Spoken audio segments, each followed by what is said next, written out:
Rated T for teen. Sega.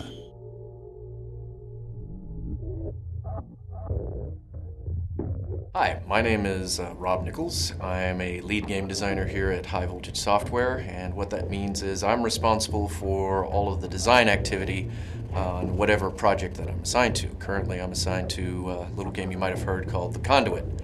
My job has been to coordinate, as I said, all the design activity, starting from the very beginning where it's just the ideas in our heads, putting those down then onto paper, and working out those ideas with our developers and artists and producers and so forth to build the bones of what the game's going to be. And then we all work together over the course of the project to flush those out and turn it into the real game that you see there beside you. We're in charge of all the things of deciding, what enemies, how many enemies, the locations, how much damage various weapons do, what weapons are in the game, and basically the fun of the game itself. The basic story of the Conduit is you play as Michael Ford. He is a Secret Service agent. In the very beginning, there's all these very strange happenings occurring in Washington, D.C. Everything from strange weather patterns to a strange illness which causes a lot of people to stay at home. There's a lot of missing persons, but people aren't really sure if it's because they're trying to avoid the bug or they're really gone missing. And then they start having a variety of terrorist attacks. Terrorists actually destroy part of the Washington Monument, and then a prominent senator is murdered by a member of her own staff, and this caps with an assassination attempt on the president himself. And Michael Ford is the only agent who doesn't turn on the president and is able to save the president's life. It is this final act that brings you to the attention of a character named John Adams, who is the leader of a sort of shadowy government organization known as the Trust. And he basically uses you to find out what's actually going on behind all these strange occurrences in D.C. If you've seen any of our trailers before or kept up with any of the press, you find out that behind these attacks is actually an alien race known as the Drudge, and this leads to a full-fledged alien invasion of Washington, which you as Michael Ford are going to have to stop.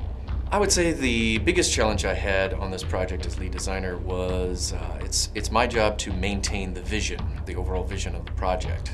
This being our first original IP or intellectual property at High Voltage Software, we were handed a box. We were told, we had to have conspiracy elements. It had to be in Washington, D.C., had to be about an alien invasion, things of that nature. But once we were handed that box, it was really up to the team to fill it, and that responsibility really fell to myself and my designers, ultimately speaking. And so there were lots of discussions, lots of really great suggestions about well, it needs to be really conspiracy themed and more of a mystery. No, it needs to be more action based. No, it needs to have vehicles.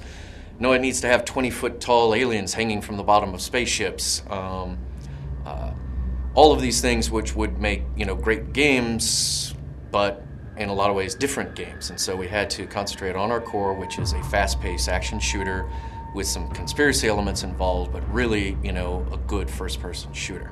And I'd say that was probably my biggest challenge. I think the thing that sets Conduit apart from other more story-driven first-person shooters is the fact that we don't, force the story into your face. We don't make you sit through long cutscenes. We don't have tremendous amounts of dialogue you have to listen to. A lot of our story elements are in the game, but they're in the background. They're there for the people who want to search for them and want to find them.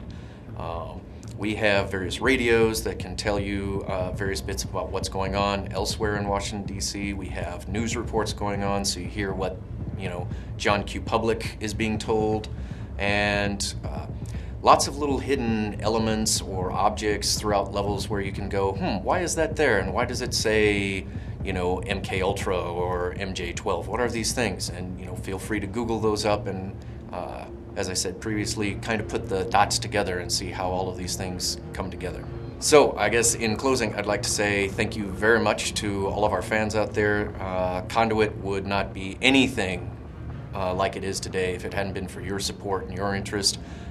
We do look at the websites, we do read the blogs, we listen to what you're saying, and there's a lot of things in Conduit, a lot of changes that we made based solely upon your feedback and what you said you were interested in. So as much as I'm lead designer and managing the design aspects, you had a hand in that as well. And I think we all can all take pride in that. So look for Conduit when it hits the store shelves, and I hope you enjoy playing it as much as we do.